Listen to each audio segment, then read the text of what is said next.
Movie के start में हमें एक लड़की को दिखाया जाता है जिसका नाम जीमू था। वो डॉक्टर के साथ बैठी हुई थी। दरअसल यहाँ पर जीमू को मॉन्स्टर्स नजर आते थे जो कि एक आम इंसान नहीं देख सकता, और यही वजह थी जीमू की मदर ने उसको मेंटल असाइलम में एडमिट करवा दिया था। जीमू की मदर ये सोचती थी कि उनकी बेटी पागल हो गई है। अब जब डॉक्टर जीमू से पूछ रहे थे कि क्या तुम्हें अब भी मॉन्स्टर्स नजर आते हैं, तो तभी जीमू डॉक्टर के हाथ पर देखती है एक छोटा सा मॉन्स्टर जो डॉक्टर के हाथ पर स्क्रैचेस मार रहा था। तभी जीमू कहती है नहीं, मुझे मॉन्स्टर्स नहीं नजर आते। वो झूठ बोल देती है। वो ऐसा इसलिए कर रही थी क्योंकि अब उसे इस मेंटल असाइलम से जाना था, और डॉक्टर को ये लगता है कि जीमू बिल्कुल ठीक हो गई है, इसलिए डॉक्टर उसको जाने देते हैं। इसके बाद जीमू ने एक सुपरमार्केट में जॉब शुरू कर दी थी क्योंकि उसकी मदर किसी बीमारी की वजह से हॉस्पिटल में एडमिट थी। एक दिन जीमू जब सुपरमार्केट में काम कर रही थी तो वहाँ पर उसको एक मॉन्स्टर नजर आता है। उससे काम में बहुत सारी गलतियाँ हो जाती हैं। इस बात पर उस सुपरमार्केट का ऑनर उसको बहुत ज्यादा डांटता है और वो जीमू को ये सजा देता है कि वो बाहर जाकर पैम्फलेट्स को बांटेगी। जब ये बाहर पैम्फलेट्स बांटने के लिए जाती है तभी बाहर उसको एक आदमी मिलता है जिसका नाम मेंग था। ये एक मॉन्स्टर हंटर था और ये यहाँ पर एक मॉन्स्टर का ही शिकार करने के लिए आया था। यहाँ पर हम इसके एक फ्रेंड पेपर को भी देखते हैं। ये मैंग का फ्रेंड था और ये इसके काम में इसकी हेल्प किया करता था। और यहाँ पर आप पेपर को बिल्कुल वैसा ही समझ सकते हैं कि जैसे एक इंसान के पास कोई उसका बेस्ट इंस्ट्रूमेंट हो जिसको वो अपनी हेल्प के लिए यूज करता हो, और ये पेपर भी बिल्कुल वैसा ही था। ये हर काम में उसकी हेल्प किया करता था। और मजे की बात ये थी कि ये पेपर इंसानों की तरह बोलता था। अब हम देखते हैं कि जीमू तो उसे मना कर रही थी कि यहाँ पर कोई भी मॉन्स्टर नहीं है, मगर जीमू के मना करने के बावजूद मैंग और उसका पेपर सुपरमार्केट में चले जाते हैं। जब ये तीनों देखते हैं तो बहुत ज्यादा हैरान हो जाते हैं क्योंकि वहाँ पर वाकई ही एक मॉन्स्टर था जो सब चीजों को फ्रीज कर रहा था। उस मॉन्स्टर को पकड़ने के लिए वो उस पेपर पर एक रास्ता बना रहा था और अपने पेपर को उस मॉन्स्टर को जगाने के लिए भेजता है जो कि सो रहा था। अब वो पेपर जब मॉन्स्टर को जगा देता है तो वो मॉन्स्टर उस पेपर को पकड़ने की ही कोशिश कर रहा था, और वो पेपर उस मॉन्स्टर को उस जगह पर ला रहा था जहाँ पर मैंग ने पेपर पर मैजिकल रास्ता बनाया था कि जिससे वो मॉन्स्टर को उसकी दुनिया में वापस भेज सके। मगर मैंग ने यहाँ पर एक गलती कर दी थी। उसने जो मैजिकल रास्ता बनाया था उसका एक सर्कल कंप्लीट नहीं किया था, जिस वजह से वो मॉन्स्टर अब आजाद हो गया था और वो पेपर और मैंग के पीछे पड़ जाता है। मगर इसके बावजूद मैंग वहाँ पर एक मैजिक करता है और उस मॉन्स्टर को क्रिस्टल में बदल देता है। ये देखकर जीमू बहुत ज्यादा खुश हो गई थी। जीमू अब इसलिए खुश थी, उसको पता चल गया था कि वो दुनिया में अकेली नहीं है जिसको मॉन्स्टर्स नजर आते हैं। कोई और भी है जो ये मॉन्स्टर देख सकता है। इस बात पर वो मैंग से बहुत सारे क्वेश्चंस करती है, मगर मैंग उसका किसी भी बात का जवाब नहीं देता और वहाँ से चला जाता है। मगर जाते हुए मैंग वो क्रिस्टल वहीं सुपरमार्केट में गिरा देता है। वो क्रिस्टल अब जीमू के पास था, वो उसे मिल गया था। इसके बाद हमें एक लेडी दिखाई जाती है जो अपने मैजिक से ये सब कुछ देख रही थी और वो कहती है कि मुझे इसी लड़की की तो तलाश थी। वो यहाँ पर जीमू के बारे में बात कर रही थी। अब वो लेडी अपने एक मॉन्स्टर हंटर को जीमू के पास भेजती है, उसको अपने पास बुलाने के लिए। ये लेडी जीमू से क्या चाहती थी ये हमें आगे जाकर पता चलेगा। इसके बाद हमें जीमू को दिखाया जाता है उस सुपरमार्केट में जितनी भी तोड़ फोड़ उस आदमी मेंग ने की थी उसका सारा इल्जाम जीमू पर आ गया था और ये न्यूज हर जगह पर फैल चुकी थी। और अब जीमू की जॉब तो चली जाती है और साथ ही साथ उसके घर का ऑनर भी उसको घर से बाहर निकाल देता है। वो ऑनर अभी भी ये समझ रहा था कि जीमू का पागलपन खत्म नहीं हुआ, इसको मॉन्स्टर्स अभी भी नजर आते हैं। तभी हमें वही मॉन्स्टर हंटर मैंग दिखाया जाता है। उसके घर पर एक लड़की आती है। ये लड़की इससे मॉन्स्टर क्रिस्टल खरीदा करती थी। मैंग वो मॉन्स्टर क्रिस्टल ढूंढने लगता है, मगर उसको वो क्रिस्टल नहीं मिल रहा था क्योंकि उसने वो क्रिस्टल तो सुपरमार्केट में ही गिरा दिया था। और अब वो उस लड़की को छोटे छोटे क्रिस्टल दे देता है, मगर इसके बदले में वो लड़की उसको बहुत कम पैसे देती है क्योंकि वो कहती है कि ये क्रिस्टल मेरे किसी भी काम के नहीं है। और अब वो लड़की लड़की जाते हुए मेंग से कहकर जाती है कि इस बार जब मॉन्स्टर और इंसानों के दरमियान का दरवाजा खुलेगा तो तुम्हारे पास एक आखिरी रास्ता होगा अपने भाई के क्रिस्टल को पाने का, और अगर वो उसे हासिल ना कर पाया तो वो क्रिस्टल उसको कभी भी वापस नहीं मिलेगा। और ये कहकर वो लड़की उसके घर से चली जाती है। उधर दूसरी तरफ हमें जीमू को दिखाया जाता है जो अकेली रात में इधर उधर घूम रही थी। तभी अचानक से रास्ते में कुछ मॉन्स्टर्स जीमू पर अटैक कर देते हैं। ये सब कुछ मेंग के घर के पास हो रहा था, इसी वजह से उसको भी ये पता चल गया था कि उसके घर के आसपास कुछ मॉन्स्टर्स हैं। और जब वो बाहर जाकर देखता है तो उसे पता चलता है कि ये सारे मॉन्स्टर्स जीमू के पीछे हैं, इसीलिए अब वो उसकी हेल्प करता है।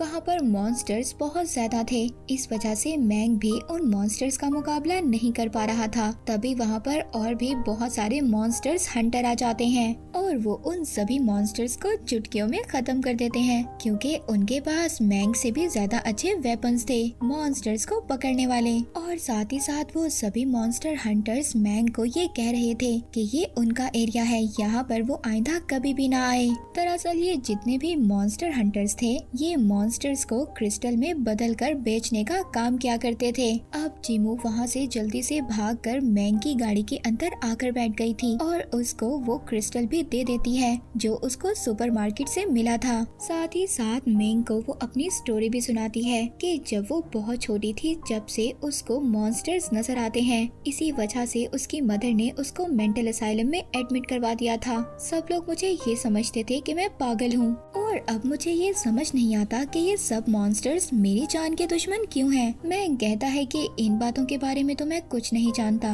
मेरे पास तुम्हारे सवालों का कोई जवाब नहीं है, मगर हाँ मैं एक आदमी को जानता हूँ जो तुम्हारे सभी सवालों का जवाब दे सकता है। अगली सुबह मेंग जीमू को लेकर उस आदमी के पास चला जाता है जिस आदमी की आधी बॉडी शेर की तरह और आधी इंसान की तरह थी।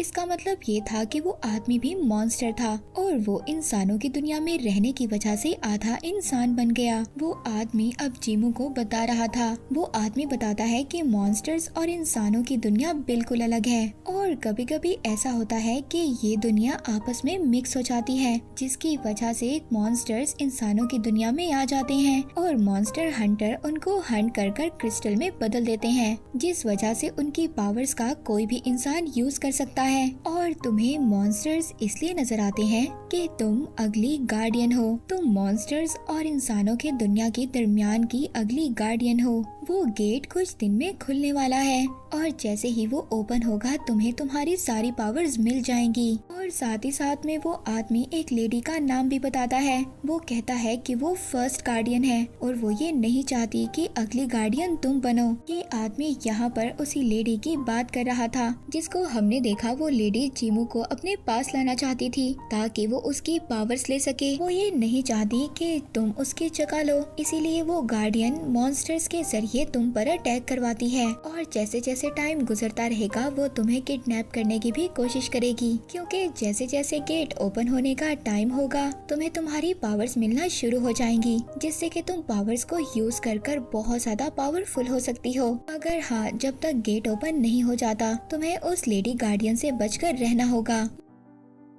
यहाँ पर वो आदमी जीमू को 2 कार्ड्स देता है, जिसमें से कि एक कार्ड ऐसा था कि वो उस पर लगा सकती है जिस पर जीमू बहुत ज्यादा ट्रस्ट करती है, और अगला कार्ड ऐसा था जो 3 दिन तक उसे इनविजिबल होने में हेल्प करेगा। अब ये सुनकर जीमू वो जो ट्रस्ट वाला कार्ड था वो मेंग के ऊपर लगा देती है, क्योंकि इस वक्त सिर्फ मेंग ही था जिस पर वो ट्रस्ट करती थी। मगर इस बात से वो आदमी बिल्कुल भी खुश नहीं था और अब वो आदमी मेंग को कहता है कि तुम्हें जीमू को अपने साथ रखना होगा, क्योंकि अब ये तुम्हारी रिस्पॉन्सिबिलिटी है, तुम इसको अपने साथ रखोगे। अब जब मैं जीमू को अपने साथ घर लेकर जा रहा था तभी रास्ते में हम देखते हैं कि वो एक लूप में फंस गए थे। इसका मतलब ये था कि उन पर कोई मैजिक कर रहा था और तभी हमें पता चलता है कि ये काम उसी मॉन्स्टर हंटर का था जिसको उस गार्डियन लेडी ने जीमू को लाने के लिए भेजा था। यहाँ पर मेंग और उस मॉन्स्टर हंटर की बहुत ज्यादा फाइट होती है मगर लास्ट में मैंग जीमू को बचाकर अपने घर ले आता है और वो जीमू से अब वो इनविजिबल कार्ड लेकर अपने घर पर लगा देता है, जिससे कि उसका घर बिल्कुल ही गायब हो जाता है इस डायमेंशन से। और इसी तरह अब 3 दिन तक उन्हें छुप कर रहना होगा। अगले दिन जीमू जब सुबह उठती है, यहाँ पर जीमू को वो पेपर बता रहा था जो पेपर मेंग के पास था, जो हमें पता है वो बोलता भी है। वो बता रहा था कि मेंग अपने बड़े भाई की तरह अच्छा मॉन्स्टर हंटर बनना चाहता है, क्योंकि उसका भाई बहुत अच्छा मॉन्स्टर हंटर था। जब जीमू उसके भाई के बारे में सुनती है तो उसको बहुत ज्यादा दुख होता है। जैसे जैसे टाइम गुजर रहा था, जीमू और मेंग की बहुत अच्छी दोस्ती हो गई थी। एक दिन जीमू के पास कॉल आती है। उसे पता चलता है कि उसकी मदर की हालत बहुत ज्यादा खराब है। डॉक्टर कह रहे थे कि जल्द ही ऑपरेट करना होगा, जिसके लिए उनको जीमू के साइन चाहिए। ये सुनकर जीमू बहुत ज्यादा परेशान हो गई थी। तभी वहाँ पर एक अजीब सा मॉन्स्टर आ जाता है। वो पेपर मैन को बताता है कि ये एक ऐसा मॉन्स्टर है कि जो इंसान विश करता है उसे किस जगह पर जाना है, ये मॉन्स्टर उसे फौरन से उस जगह पर पहुँचा देता है, जिसको यहाँ पर अनजाने में ही सही मगर जीमू ने अपनी पावर से बुलाया है। इसका मतलब ये था कि जीमू की पावर्स आहिस्ता आहिस्ता आ रही थी। ये बातें सुनकर अब जीमू और मैंग उस मॉन्स्टर का यूज कर डायरेक्ट हॉस्पिटल पहुंच जाते हैं। जीमू अपनी मदर से मिलकर बहुत ज्यादा खुश हो रही थी, मगर यहाँ पर मैंग आकर सब कुछ समझ गया था। ये तो एक जादुई चक्कर था जिसमें उस लेडी गार्डियन ने इन दोनों को फंसा दिया था। इसका मतलब ये था कि उस लेडी गार्डियन ने ही जीमू को यहाँ पर बुलाया था। वो कहती है कि तुम्हारी मदर की ऐसी हालत की जिम्मेदार कोई और नहीं बल्कि तुम्हारी पावर्स हैं। वो जीमू को याद करवाती है कि याद करो जब तुम छोटी थी, तुमने गलती से अपनी पावर्स का यूज कर एक मॉन्स्टर को बुला लिया था और उसी मॉन्स्टर ने तुम्हारी मदर की ऐसी हालत की है। और वो बताती है तुम्हारी जो पावर्स हैं ये तुम्हारे लिए एक श्राप है। ये सुनकर जीमू को बहुत ज्यादा गुस्सा आ गया था और वो अब अपनी पावर्स का यूज कर वहाँ पर सब कुछ तोड़ने लग जाती है। वो लेडी गार्डियन उससे कहती है कि मैं तुम्हारी अभी भी हेल्प कर सकती हूँ, तुम्हारी पावर्स को मैं सक कर लूंगी, जिससे कि तुम्हारे जितने भी करीबी लोग हैं उनको कोई भी नुकसान नहीं होगा और तुम एक आम जिंदगी गुजार सकोगी। अब जीमू उस लेडी गार्डियन की बातों में आ गई थी। वो लेडी गार्डियन जीमू को एक सुनसान जगह पर अपने साथ ले गई थी। वहीं पर दूसरी तरफ हम उस मॉन्स्टर हंटर को भी देखते हैं, जिसको इस लेडी गार्डियन ने ही भेजा था। उसने मैंग के पेपर को जला दिया था, उसको जलाकर खत्म कर दिया और साथ ही साथ वो अपनी पावर से मैंग के हाथ को भी जला देता है। अब मैंग के पेपर की राख उड़कर उसी आदमी के पास चली जाती है जिसकी आधी बॉडी शेर की और आधी बॉडी इंसान की थी। वो पेपर जाकर उस आदमी को सब कुछ बताता है कि मैंग को आपकी जरूरत है। ये सुनकर वो आदमी अपनी पावर्स का यूज करता है और मैंग को अपने पास बुला लेता है और उसे कहते हैं कि हमारे पास अभी भी टाइम है, जीमू की पावर्स अभी भी उसके पास हैं और क्योंकि वो तुम पर ट्रस्ट करती है तुम्हें हर हालत में उसे बचाना होगा। अब वो आदमी उसी पेपर की राख का यूज कर मैंग का हाथ बना देता है। मैंग को ये बहुत अच्छा लग रहा था और मैंग अब उसी मॉन्स्टर की हेल्प से जीमू के पास पहुंच गया था और उसका एहसास जीमू को भी हो गया था। हालांकि यहाँ पर उस लेडी गार्डियन ने अपना मैजिक स्टार्ट कर दिया था उसकी पावर्स को लेने के लिए, क्योंकि गेट जल्द ही ओपन होने वाला था। मैंग वहाँ पर पहुँच गया था जीमू को बचाने के लिए। तभी उसके रास्ते में वही मॉन्स्टर हंटर आ गया था जिसके पास फायर पावर थी। वो मैंग से फाइट करता है उसको रोकने के लिए। वहीं पर वो गेट ओपन होना स्टार्ट हो गया था। तभी मैंग और उस मॉन्स्टर हंटर को एक क्रिस्टल नजर आता है। दरअसल ये क्रिस्टल मैंग के भाई का था जिसको मैंग हमेशा से लेना चाहता था और इसी क्रिस्टल को हासिल करना मैंग का ड्रीम था कि इस क्रिस्टल को जो भी हासिल कर लेगा वो सबसे ज्यादा पावरफुल मॉन्स्टर हंटर बन जाएगा। इसीलिए वो दूसरा मॉन्स्टर हंटर जो गार्डियन का था वो भी इस क्रिस्टल को हासिल करना चाहता था। इस क्रिस्टल को हासिल करने के लिए इन दोनों में बहुत ज्यादा फाइट होती है और लास्ट में ये क्रिस्टल वो दूसरा मॉन्स्टर हंटर ले लेता है। मगर उसके हाथ में आते ही उस क्रिस्टल की चमक गायब हो जाती है और तभी हम देखते हैं मेंग के हाथ को, जो कि राख से बनाया गया था और वो हाथ दोबारा से बनने लगा था। दरअसल मेंग ने उस क्रिस्टल को जब टच किया था तो उसकी सारी पावर्स मेंग के हाथ में आ गई थी और वो अब सबसे ज्यादा पावरफुल मॉन्स्टर हंटर बन गया था।